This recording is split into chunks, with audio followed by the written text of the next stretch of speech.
Conclusión, el cambio climático lo que hace es liberas mucha energía que ya no está controlada y cada vez se va, conforme tú lo sigas emitiendo esos gases de efecto invernadero, esa energía que se va acumulando va siendo mayor y las sequías, huracanes, como lo vimos en el Otis, que se fue rapidísimo,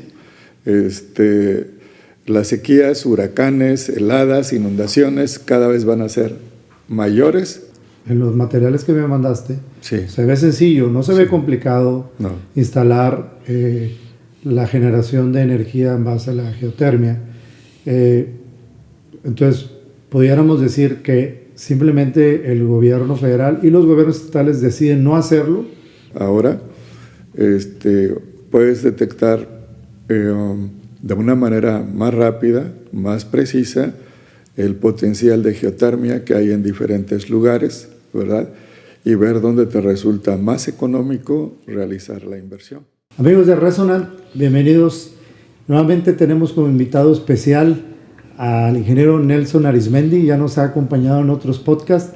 En su momento dimos todo su currículum y en esta vez lo estamos publicando en este mismo video para que tengan una breve reseña de todas las industrias en donde él es especialista y todo su antecedente. Es bastante completo. La vez pasada lo dijimos verbal y también escrito, pero va a quedar ahí en el video.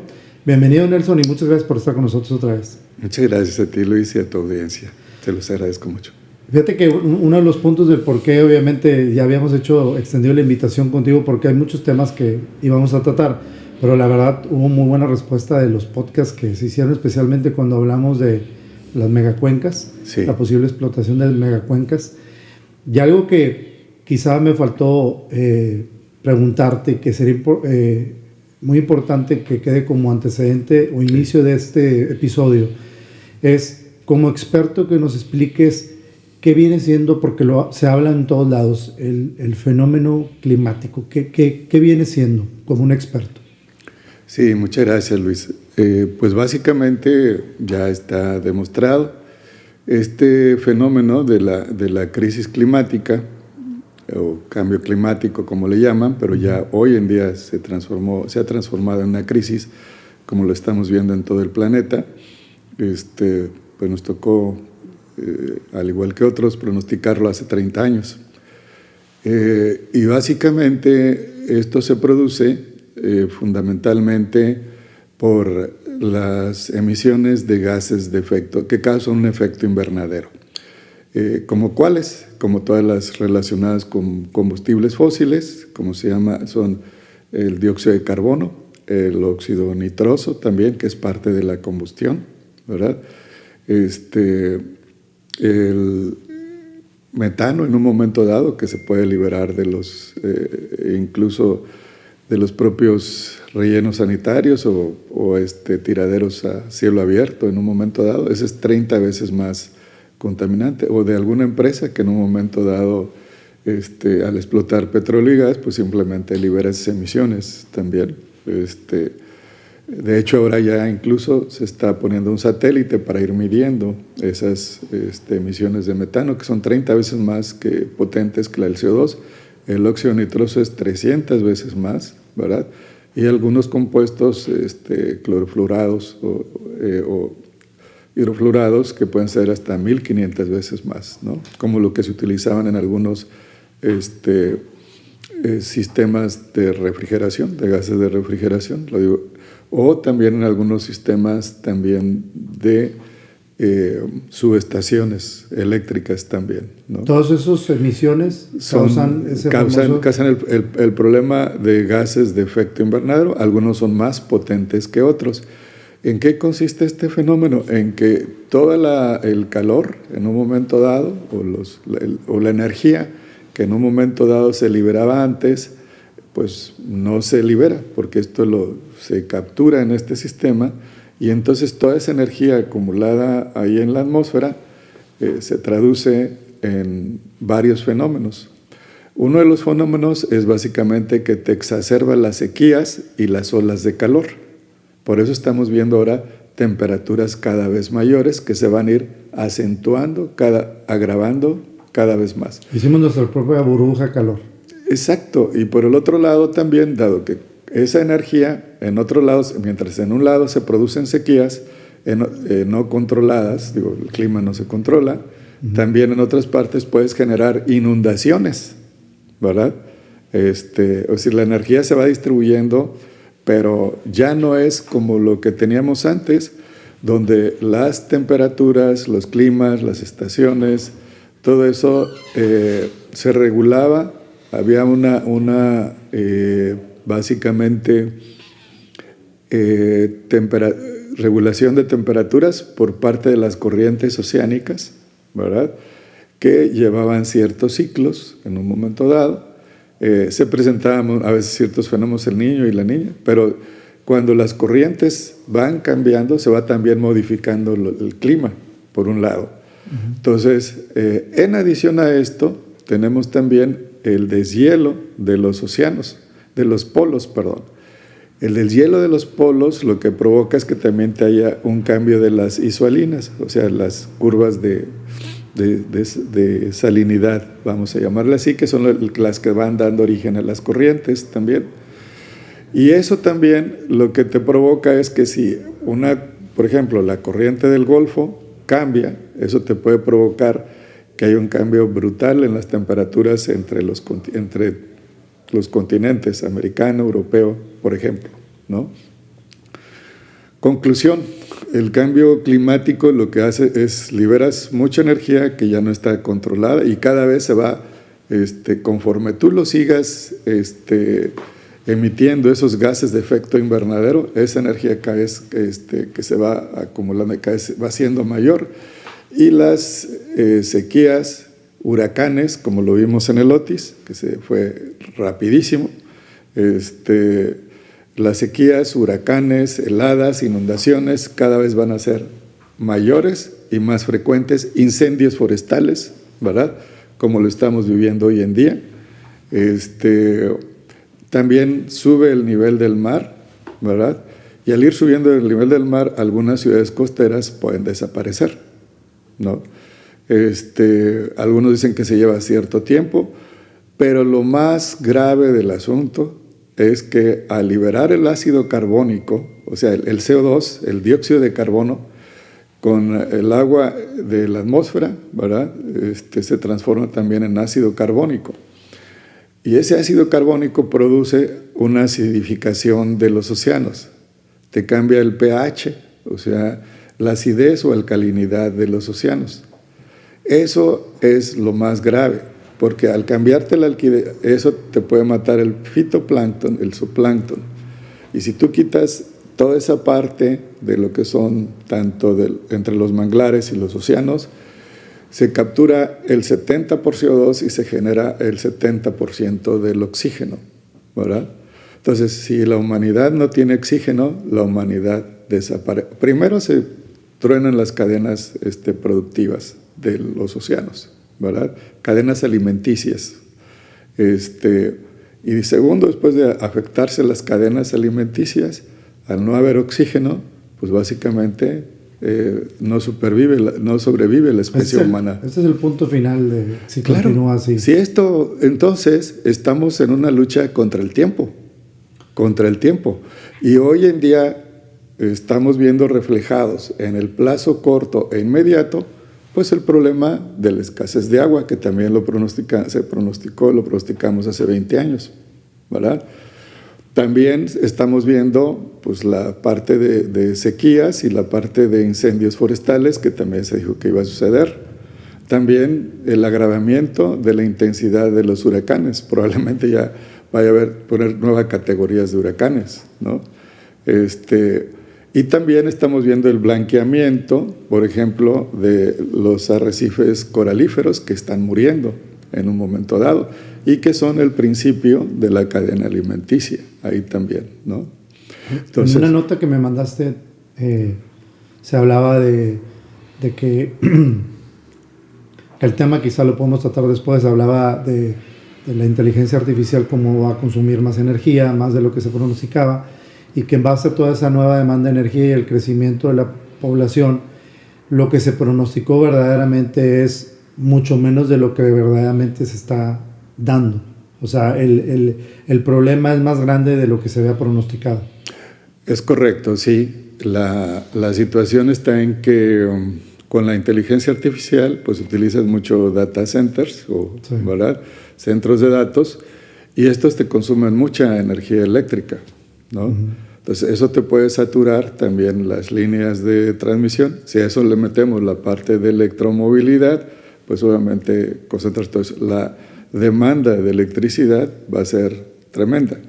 Entonces, el punto aquí es cómo generar alternativas, ¿verdad?, donde dependas menos de líneas de transmisión en un momento dado, ¿verdad?, y cómo generar alternativas que a su vez sean limpias, sostenibles y al mismo tiempo competitivas, ¿verdad? Hay soluciones para el planeta. Por eso, precisamente, cuando hablábamos de establecer alternativas en la generación de la utilización de la biomasa, veíamos que esta la podríamos convertir no solamente en electricidad verde continua, sino también en la parte de hidrógeno verde, también en la parte de biometanol o bioamoníaco como combustibles verdes, o también en la parte de biodiesel, de tal manera que hubieran 3, 4 alternativas y no depender de una sola como es la electricidad, ¿verdad?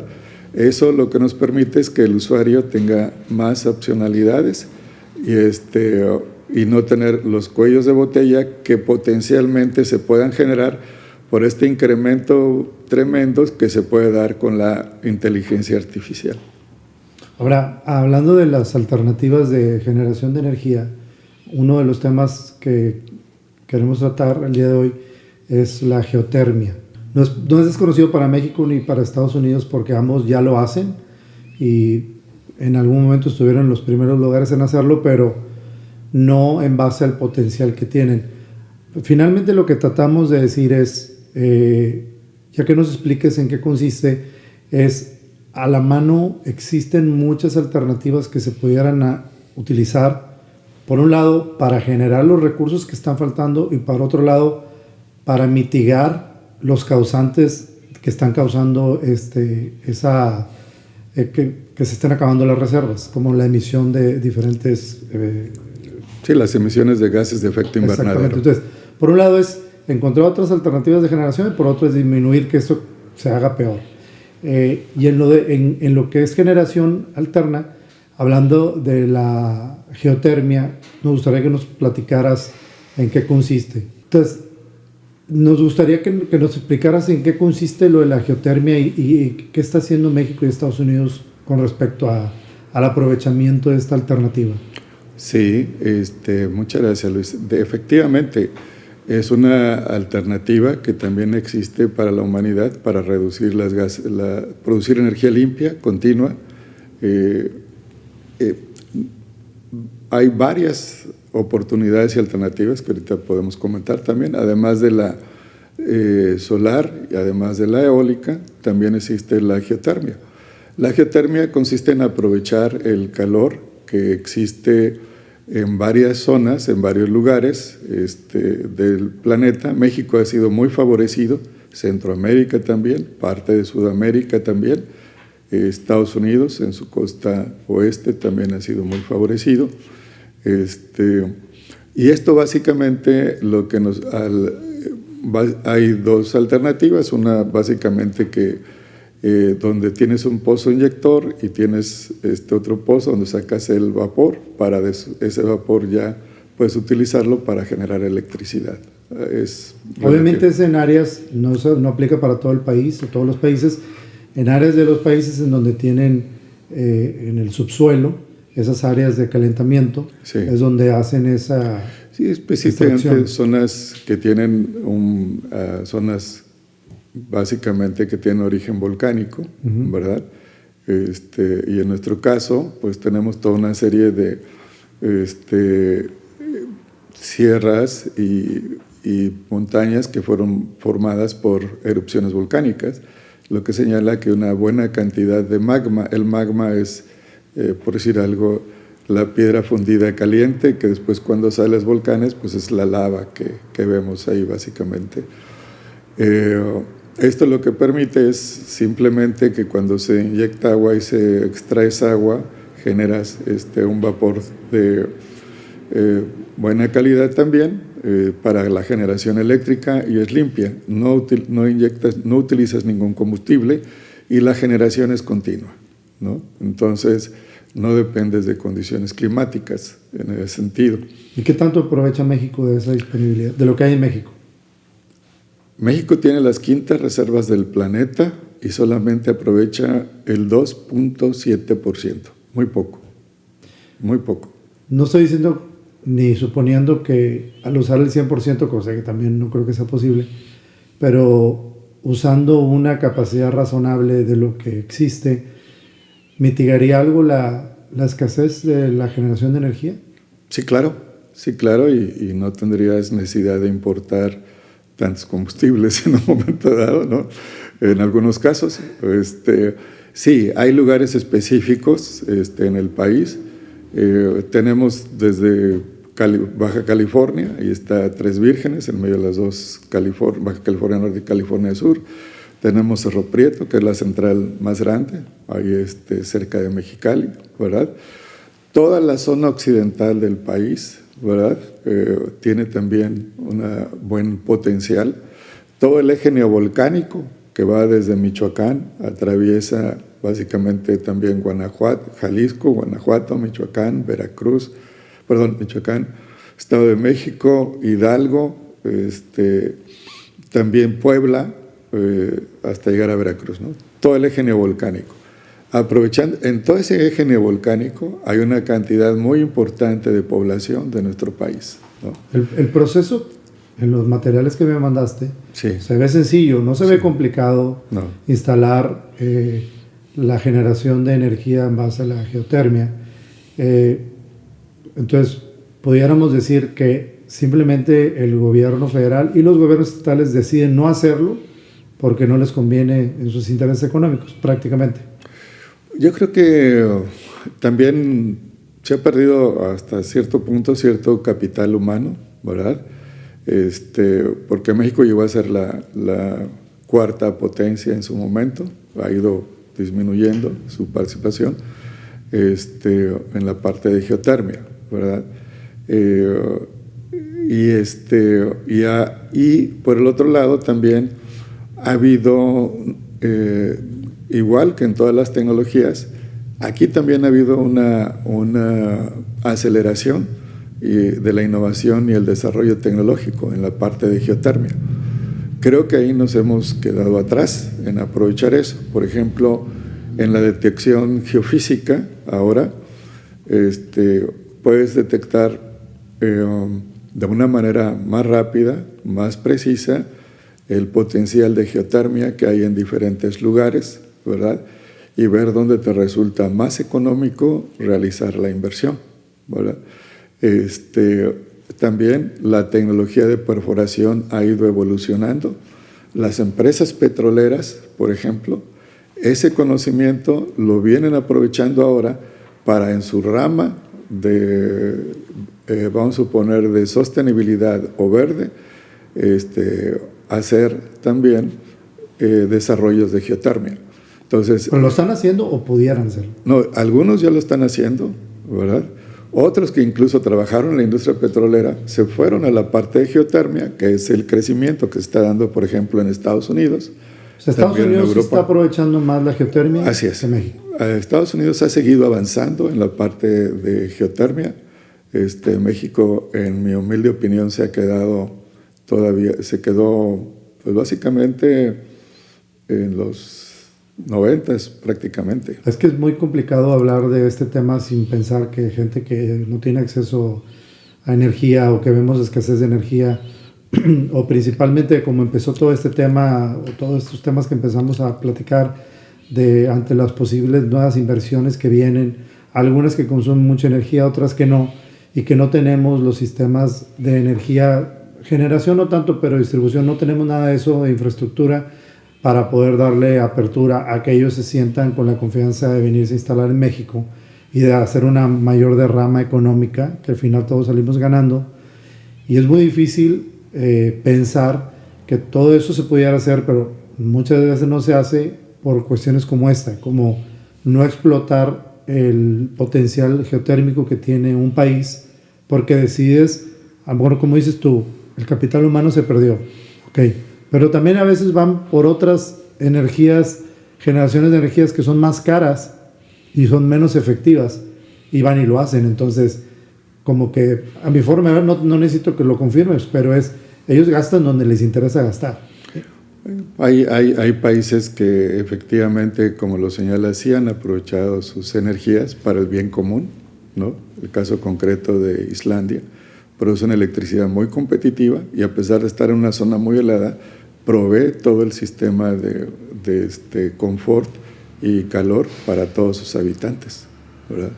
Entonces, igual México podría aprovechar todo ese potencial que tiene para generar una energía limpia y competitiva.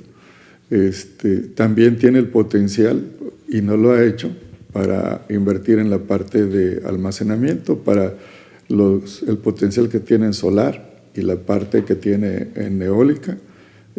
Ahí básicamente hay 3 tipos de almacenamiento. Un almacenamiento que es, digamos, el eléctrico, que es el más caro. Hay almacenamientos también mecánicos, ¿verdad? Donde cuando te sobra la energía, vamos a suponer tú tienes un sistema que baja por un pozo, ¿verdad? Y cuando te la sube, y cuando tú lo necesitas, pues simplemente baja y te empieza a girar y te genera electricidad. Por darte un ejemplo muy sencillo. Hay más. En Europa están utilizando hacia arriba, pero aquí se puede utilizar pozos que ya están hechos. 2, 3, también hay por compresión, que también puedes utilizarlo. 4, también lo puedes utilizar lo que le llaman hydropower, que es en las costas, por ejemplo, donde hay cierto tipo de montañas, subes X cantidad de agua, ahí almacenas, y cuando tú la necesitas, entonces haces que baja, y entonces tienes como tu sistema de almacenamiento sin necesidad de eléctrica. Sostenible, continuo. Sostenible, continuo, ¿no? Entonces, esa parte de almacenamiento tampoco se está aprovechando y también tenemos oportunidades. La parte marina también, hay 4 tipos de energías que podemos aprovechar. La parte básicamente de mareas, tenemos uno de los sistemas que ocupa el 5º lugar en el mundo, de las mareas más grandes en la baja, ¿verdad? Que no se está aprovechando. 2, y así existen varias zonas. 2, energía de las olas. 3, energías de corrientes marinas. Y 4, energías de esos mismos que son de la parte, ¿cómo se llama?, de cambios de temperaturas, que también se puede aprovechar. O sea, de diferencial de temperaturas. Al mismo tiempo, la UNAM ha hecho avances muy importantes en desarrollos para aprovechar la energía marina, ¿verdad? Y sin embargo, no hemos estado aprovechando el capital intelectual y el capital de recursos para que eso se dé. ¿Qué se necesita? Las políticas públicas apropiadas para que eso pueda darse, ¿verdad? Eso significa que el gobierno tiene que hacer su tarea. Tiene que hacer su tarea. ¿El gobierno decida invertir en eso? No, porque ahorita hablabas de lo eólico, y todo lo que tiene que ver con la reforma energética. Con el gobierno federal actual dimos pasos para atrás en eso. Es correcto, sí. En la administración actual pues se paró la parte de geotermia, que se venía avanzando, desafortunadamente. También decidieron parar permisos en eólica, solar. No se dieron pasos para invertir en la parte de almacenamiento, que era otra parte importante, y ahora mucho más importante con la sequía, las presas que operaban como un buffer, ¿verdad? De todas, solamente 3 están operando funcionalmente, ¿no? O sea, ante el cambio climático tenemos que estar preparados y no depender de tener todos los huevos en una canasta.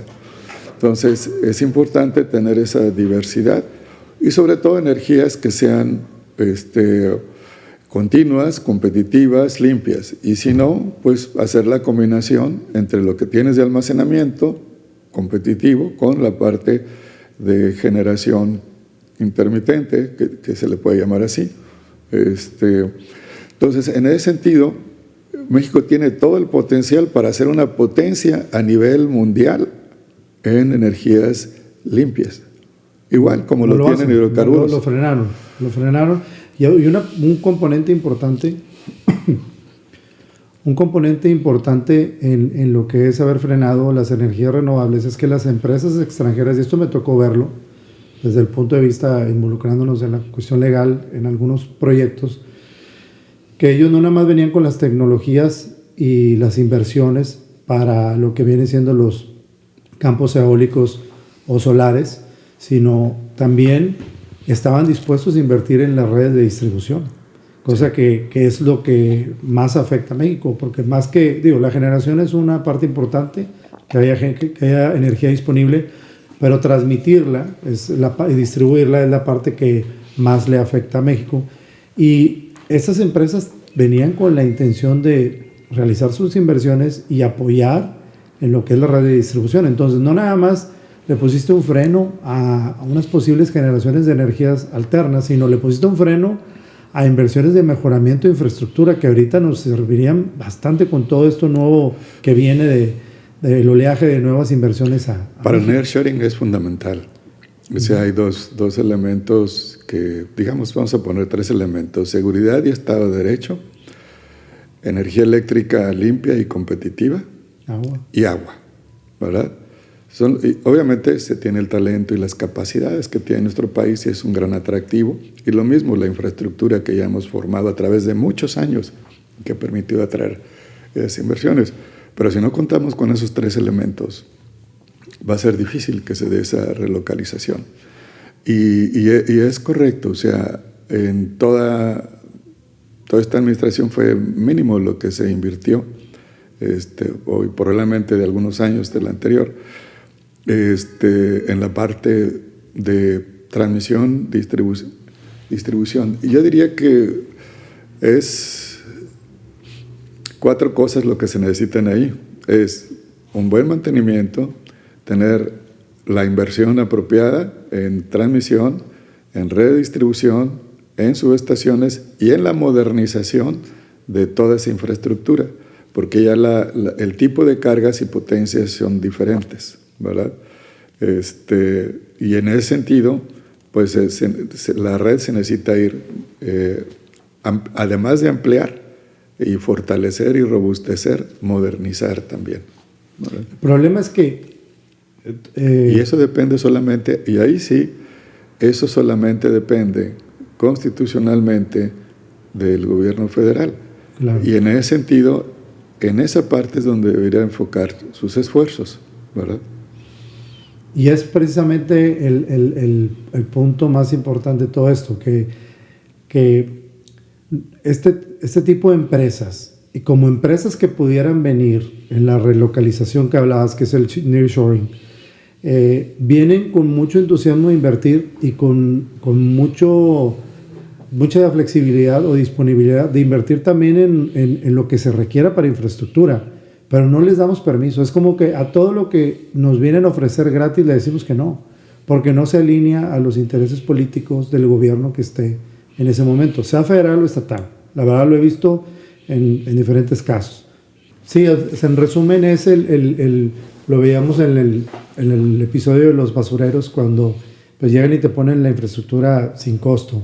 Te vas a ahorrar un 30% del presupuesto que normalmente tienes asignado y le dices que no, pues es porque no se alinea a tus intereses. En este caso, las energías renovables venían con una inversión muy fuerte, no nada más en ellos instalar. Claro que vienen a ganar, no vienen a perder dinero, pero vienen a resolverte un problema que tú tienes. Sí. Y indirectamente te ponen una infraestructura que tú no tienes. Entonces, ahorita lo que llevamos cubierto hasta ahorita, también en la geotermia y en todas esas modalidades que hablaste de almacenamiento de energías, no se hacen no porque las empresas no quieran venir a poner todos esos sistemas, sino porque no se alinean a los intereses políticos de los gobiernos, y lamentablemente ellos son los que ponen en predicamento que lleguen esas nuevas inversiones. Y esto es secundario, porque ponen predicamento que la población tenga energía, que es la preocupación número 1. Ya número 2 viene que empresas lleguen a invertir.